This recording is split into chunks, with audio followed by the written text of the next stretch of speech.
একটা আল্লাহ পাকের শুকরিয়া, আমরা জানলার চাহিদাটা মিটাতে পারছি, আল্লাহ পাকের দরবারে শুকরিয়া। এই মসজিদে দুটি প্রবলেম ছিল, একটি হলো ডিপ আর একটি ছিল হলো আপনার জালনার প্রবলেম। এখন যেটা ডিপ, আসলে ডিপ এই এলাকায় ডিপ বসাতে হলে কমপক্ষে 700 থেকে 800 ফিট গভীরে যেতে হয়। সেটার জন্য তারা অনেক কষ্ট পাচ্ছিল, উজুর পানি ছিল না, মুসল্লিগণ কোথার থেকে উজু করবে, অনেক সময় বাসার থেকে উজু করে আস্তে আস্তে নামাজ শুরু হয়ে যেত, অনেক নামাজও পড়তে পারতো না। তো আমরা সবাই মিলে চেষ্টা করার পরে অবশেষে আমরা একটি ডিপের অ্যারেঞ্জ করব। আমাদের একটি ডিপে খরচ হবে প্রায় 1,50,000 টাকার মতো।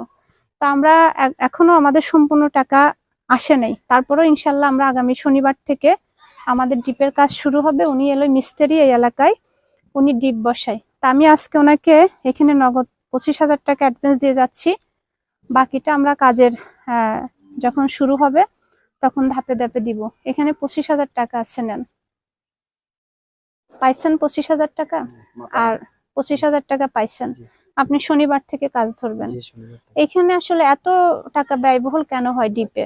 মানে অনেক পানি নিচে, আনুমানিক কত? 700 বাই 800 ফিট। আচ্ছা, 700 বাই 800 ফিট নিচে যেতে হয়, তারপরে পানি পাওয়া যায়। না, আমরা অন্য জায়গায় যে ডিপ বসিয়েছি ওখানে কিন্তু কম গভীরতায় পাই। এই এলাকা আমরা মানে অনেক নিচে পানি, অনেক নিচে পানি। তাহলে আপনি শনিবারের থেকে আসবেন, আনুমানিক কয়দিন লাগবে কাজ শেষ হতে? আমরা 5 থেকে 6 দিন লাগবে। 6 দিন, ধরেন 1 সপ্তাহ। 1 সপ্তাহের মধ্যে আমরা আল্লাহর ঘরের জন্য পানির ব্যবস্থা পাবো হুজুর। যাক, আল্লাহ পাকের দরবারে শুকরিয়া। আপনারা সবাই খুশি তো? জি আলহামদুলিল্লাহ। আমরা সবসময় একটা কথা বলি, একতার ভিতরে থাকলে ইনশাআল্লাহ সব কাজ সম্ভব। আমাদের ভিতরে ইচ্ছা শক্তি এবং একতা থাকতে হবে। সবচেয়ে বড় কথা হলো আল্লাহর ঘরের জন্য কখনো কেউ বেঁধে যায় না, এবং এটা হলো আসলে আপনার আখিরাতের জন্য। এটা কোনো আপনার যে ক্ষণিকের জন্য তা না। এখানে হাজার হাজার মুসল্লিগণ নামাজ পড়বে এবং আপনাদের জন্য দোয়া করবে। দেখেন, আমার একটা স্বপ্ন সবসময় থাকে যে আমি কখনো মসজিদ আসলে যে কাজটা, আমার গায়ে কিন্তু গতকালকে অনেক জ্বর ছিল, আজকেও আমার জ্বর। আমি এই জ্বর নিয়ে কিন্তু বসে নেই, কারণ সামনে রমজান মাস, আর রমজান মাসে যাতে তারা কষ্ট না পায় সেটার জন্য কিন্তু লড়ে যাচ্ছি।